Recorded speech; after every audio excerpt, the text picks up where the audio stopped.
Dr. Christina Hinton. And I am Dr. Brendan Case. We're here to share with you the findings from a study carried out by researchers from Research Schools International and the Human Flourishing Program at Harvard. Researchers on our team partnered with Christian Schools Australia to conduct a longitudinal study on school-based practices that support student flourishing with a sample of 22,000 adolescents across Australia. Flourishing is a holistic concept of well-being that includes the domains of happiness, life satisfaction, mental and physical health, a sense of meaning and purpose, close social relationships, and fundamentally, character and virtue. Most of our empirical work at the Human Flourishing Program is built around responses to a 12-item survey measure, so a survey with 12 questions, essentially, that respondents are asked to respond to on a scale of 0 to 10. That measure has 2 items for each of the 6 domains that Christina mentioned before, so it covers, it's sort of a mile wide but an inch deep, covers a lot of life in just a couple of minutes. And we have adapted that measure of flourishing for use by adolescents. And so in this study, we used this measure along with a range of other questions to look at the following research questions. First, we looked at to what degree are students flourishing across Christian Schools Australia schools. We also looked at associations between individual differences and family factors and flourishing. We also looked at which school-based practices support flourishing. So we used an innovative methodology that actually allows us to draw causal inferences between the practices happening at school and the flourishing outcomes. So this, in this sense, was a groundbreaking study. Yeah, a little more about the methods. So as Christina mentioned, we surveyed about 22,000 students across 57 CSA member schools. That survey included the adolescent flourishing measure that I mentioned a moment ago, a battery of questions about student demographics, who you are, where you come from, and a number of questions about how often students engage in school-based practices that we think might help promote flourishing. And we surveyed all of those students at 2 time points, which allows us to work out, essentially with some fancy stats, to work out what practices at time 1 are associated with flourishing, changes in flourishing, increases in flourishing, or decreases at time 2. And so now to begin to make some inferences about what school-based practices are actually shaping students' lives for good and ill. We looked at about 50 different school-based practices, so a wide range. And we found that those that had the greatest impact tended to have to do with social relationships and humor. So laughing with other students had the greatest impact, followed by a sense of playfulness, followed by activities that strengthen your social relationships, teachers' incorporation of humor in class, and social interactions with teachers and staff.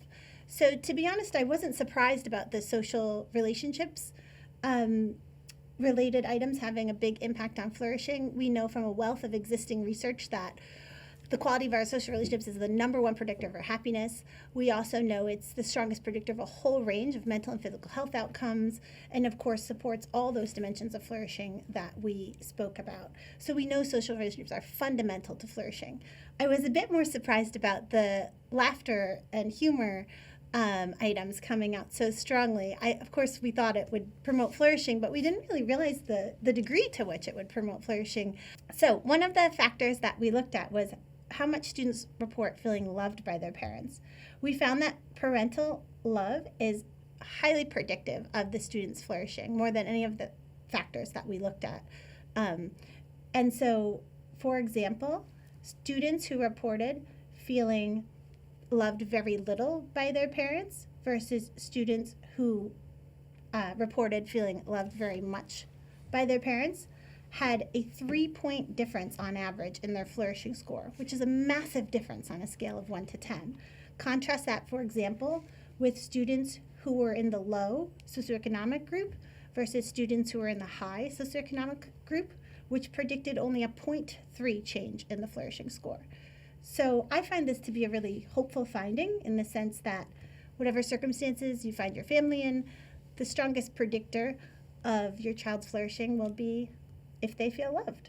And, you know, as Christina, as you were saying, if the strongest predictor of student flourishing is the depth and quality of social relationships, that we might expect that anything in their lives which detracts from or harms or hinders close relationships is going to be negatively associated with flourishing. And unfortunately, that's exactly what we found for smartphone use and adolescent flourishing, that for every additional hour that students reported using smartphones throughout the week, we saw steady decreases in their flourishing scores. And if you break them into two groups and compare students who say they use their mobile devices for 2 hours or more a day to those who say they use mobile devices for fewer than 2 hours a day, the more online group had a flourishing score of almost a full point lower than the less online group, which, as Christina mentioned, on a 0 to 10 scale is a huge difference.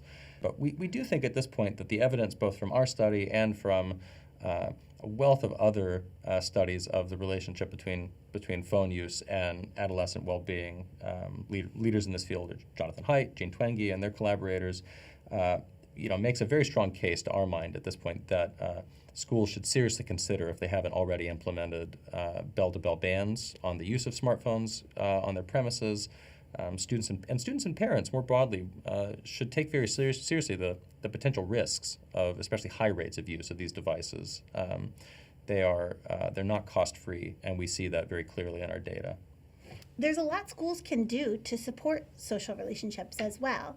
So if we know they're so important, can schools support them? And there's quite a bit of research suggesting yes. So in this study, we found that providing time for social interactions with teachers and students at least once a month led to a 9% increase in flourishing score. Likewise, activities that strengthen their social relationships at school led to an 11% increase in flourishing score.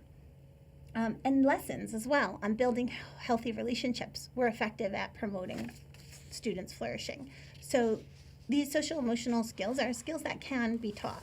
We know that as well from previous research. So we really want schools to be creating an atmosphere where students can bond with one another, interact with one another, enjoy each other's company, and not be stuck on their phones all day long. Right. It's also worth mentioning that we also found that students who visit extended family and friends also had higher flourishing scores if they visited them more often. Just to say that we flourish in communities, right, and in context. So the whole community around the student can really support their flourishing. I want to dig in a little bit more on playfulness and humor. Again, laughing with other students had the highest impact out of the practices that we looked at, which is quite an interesting finding. And incorporating humor in class also had quite an important impact on flourishing, as well as experiencing a sense of playfulness. Giving students an opportunity for unstructured time together at school, whether that's for younger students in recess, in gym class where you're milling around in the weight room or on a tennis court. We find in our data that physical activity is strongly associated with increases in flourishing, that students who are more physically active, and again, you can just see in a kind of stepwise fashion, every additional day of physical activity students are reporting in the previous week is associated with higher flourishing scores. And there's quite a sharp difference, 1.5 points on our 0 to 10 scale between students who report no days of physical activity in the last week and students who report being active every day. And in a school context, it's not just about going to gym or doing sports, it's also about active learning. Can you get up? Can you walk around your classroom? Can you engage in hands-on learning activities? We found that also promotes flourishing. For sure. So yeah, and one other health factor which we looked at, which is critical for flourishing, this is intuitive, is sleep. Absolutely. If you sleep less, if you're tired all the time, you're not going to be flourishing. And this is another important potential tie-in to the risks of mobile device uses, especially outside of the home. That we know that one of the ways that these impact the flourishing of adolescents and of adults too, certainly, is that instead of going to sleep at a normal time, we sit up in bed scrolling on our phones, and that is a huge cost of these devices if they do keep us up late. Absolutely. And another consideration is school start time. We know from research that students have better physical and mental health if school starts a bit later. So we also looked at school-based practices that promote character. And we found that students who report engaging in character skill programs at least once a month showed a 9% increase in their flourishing score. Those who reported engaging in class discussions on values or character skills at least once a month showed a 7% increase in their flourishing score. And this is consistent with a great deal of previous research that shows that character skill programs, character skill interventions, they really can promote a wide range of student well-being outcomes. And so it's really important to prioritize that in the school context. I think one important part of character development is also spirituality, and this was a project with Christian Schools Australia. So we looked at a range of Christian practices as well, which Brendan's going to tell you a bit about the results. Yeah. So as Christina mentioned, this is Christian Schools Australia. All of the schools in our sample have a strong Christian identity and place Christian spiritual and religious practices at the heart of their campus life. It bears emphasizing that not all of the students in our sample were Christians or even religious. And so that does provide some interesting variation for us to explore. We have a number of different measures of spirituality, of spiritual identity, religious engagement, and all of them are associated to varying degrees with increased flourishing.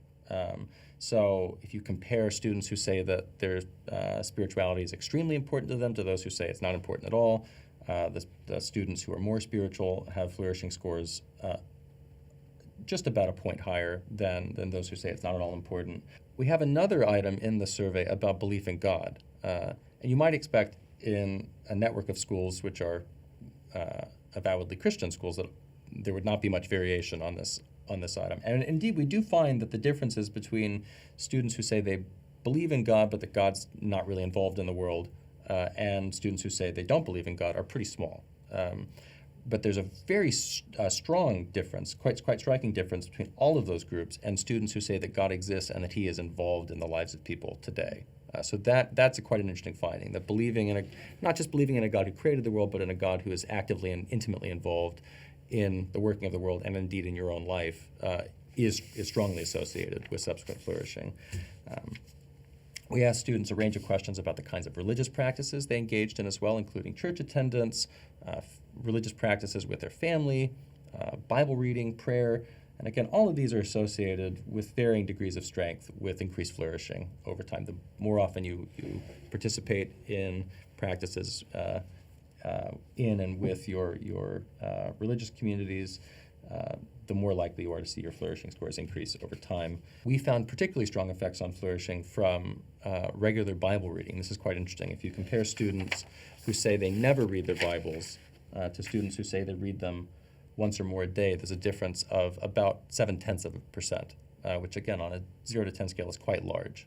We just want to leave you with some final thoughts that if you are a school leader or educator, remember to make time for supporting those social relationships with your students. They matter a lot, tremendously more than you know, to the students, the bonds that you have with them.